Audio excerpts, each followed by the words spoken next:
Speciale elezioni. Interviste e commenti sulle prossime elezioni.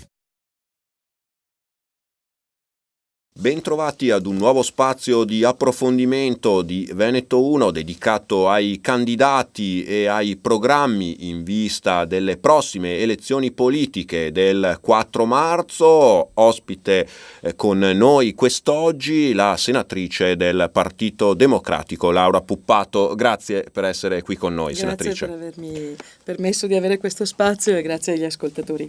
Laura Puppato, lo ricordiamo, senatrice del Partito Democratico nella precedente legislatura, in quella appena conclusa, anzi che si sta concludendo proprio in questi giorni fino alle prossime elezioni, appunto, è ricandidata sempre al Senato, sia nell'uninominale nel collegio che comprende Montebelluna, Treviso, poi anche la provincia di Belluno e parte del Veneziano, Scorzè, Martellago, e poi nel proporzionale invece in uno dei due collegi senatoriali del Veneto, quello appunto con Treviso, Belluno, Venezia e Rovigo.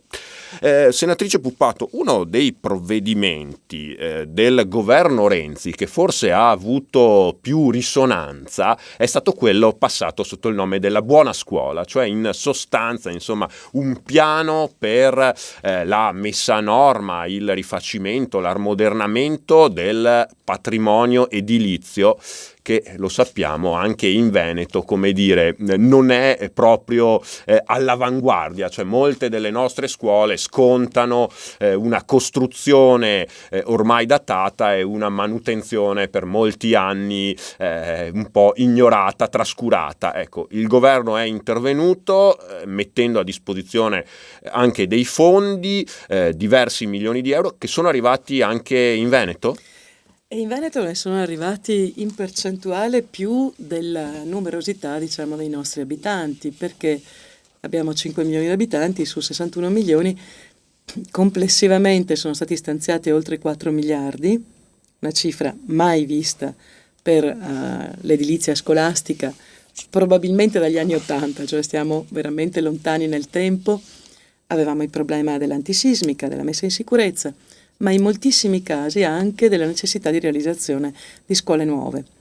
Quindi i sindaci, i comuni che sono attivati, che hanno avuto il progetto, la capacità di mettere in campo il progetto, di fare la richiesta, davvero una cosa dal punto di vista burocratico molto semplice, e anche le stesse province, le province per esempio che hanno la gestione delle scuole superiori e che si sono attivate con i progetti per riuscire a chiedere questi finanziamenti, li hanno ricevuti. Incredibile ma vero. Bastava chiedere per riceverli, no? E per la prima volta è capitato questo.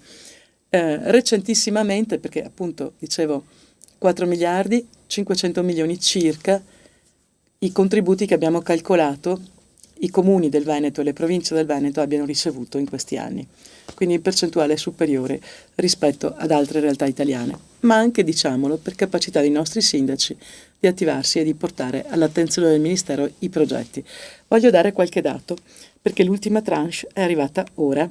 Sono 64 milioni e 800 mila euro per le scuole venete. 26 gennaio è arrivato questo denaro. Voglio citare alcuni casi, perché veramente devono rendere evidente che cosa significa, no? Per tutti noi poter utilizzare fondi dello Stato su comuni di piccola quantità abitativa. Comune di Loria ha ricevuto 2 milioni per l'adeguamento sismico della Giovanni Pascoli, della Giovanni XXIII, della Marchesana e Zanella, oppure ancora il comune di Valdobbiadene che ha ricevuto somme complessive per circa 1 milione, o ancora il comune, per esempio, abbiamo di Fonte, abbiamo detto, per 921 mila euro, oppure una scuola nuova che è stata realizzata proprio in questi giorni, comune di Carbonera, adeguamento sismico della De Amicis, 1 milione e 3, e Godega di Sant'Urbano, una scuola nuovissima per 1 milione e 908 mila euro. Tanto per citare alcuni dati, e quello che come amministratore, come sindaco mi salta subito agli occhi è che alcuni di questi comuni hanno ricevuto e stanno ricevendo quello che nel loro bilancio corrisponde all'intera quantità di disponibilità per le opere pubbliche di un intero anno, in qualche caso di più del totale del bilancio generale di quel comune.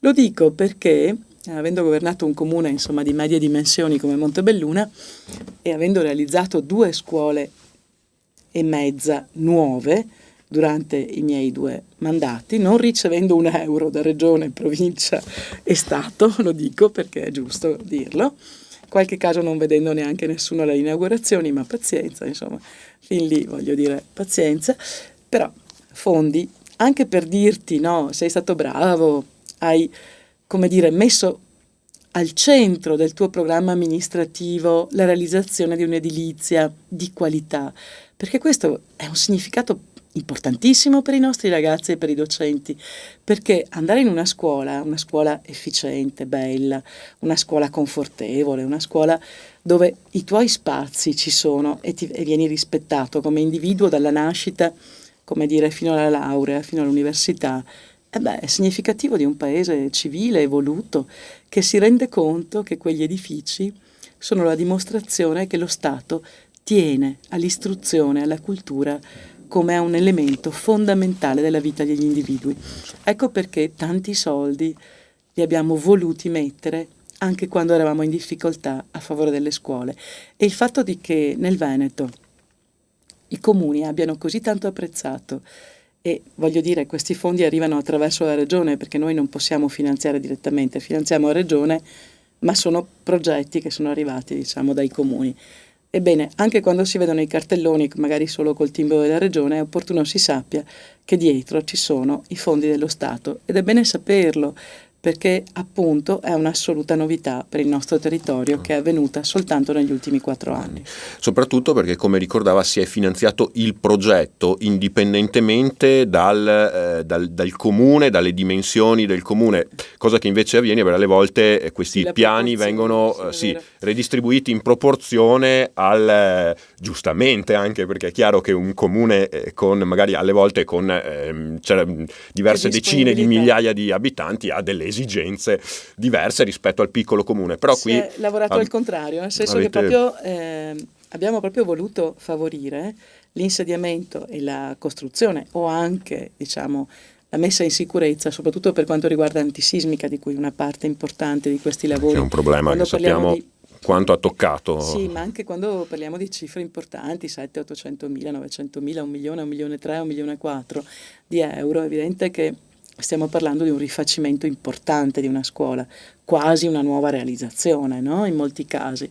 E come fa un comune piccolo a mettere in sicurezza, a fare l'antisismica di una scuola, di cui magari, stavo dicendo prima, con un bilancio di un anno non riesce... Sarebbero importi irraggiungibili alle volte per le sole forze. Che peserebbero in maniera esorbitante mutui, rispetto alle capacità, diciamo, economiche effettive di un comune. Era ragione per cui ben pochi comuni, insomma, salvo appunto quelli più rilevanti, e come dicevi giustamente anche il mio, insomma, abbiamo fatto dei lavori anche all'epoca importanti, ma il nostro era un comune, grazie a Dio, di una certa rilevanza. I comuni piccoli non lo fanno, semplicemente.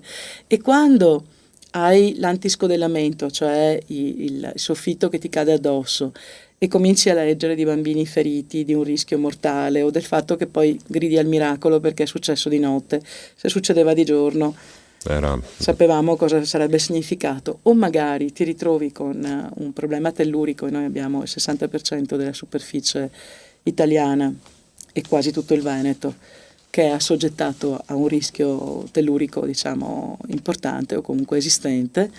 È chiaro che a quel punto ti ritrovi con la tragedia, e allora piangiamo tutti. Noi dobbiamo avere la cultura della prevenzione. Quello che abbiamo cercato di fare, sia con l'ecobonus, l'antisismica, che abbiamo dato ai privati, alle aziende, eccetera, eccetera, no? Fino all'85% di rimborso, voglio ricordarlo, che è previsto adesso per chi vorrà mettere in sicurezza la propria casa dal punto di vista antisismico, ma soprattutto sugli edifici pubblici. Là lo Stato deve garantire. Gli edifici pubblici sono, per così dire, la rappresentazione dello Stato, no? Quindi lì dobbiamo essere capaci di offrire il meglio ai nostri ragazzi, ai nostri bimbi. E io penso che in questi 4 anni abbiamo dato una dimostrazione non da poco. C'è ancora molto da fare, Per questo sarà importante che prosegua, questa attività di finanziamento di tutti i comuni, di tutte le province che hanno voglia di mettere in sicurezza le loro scuole.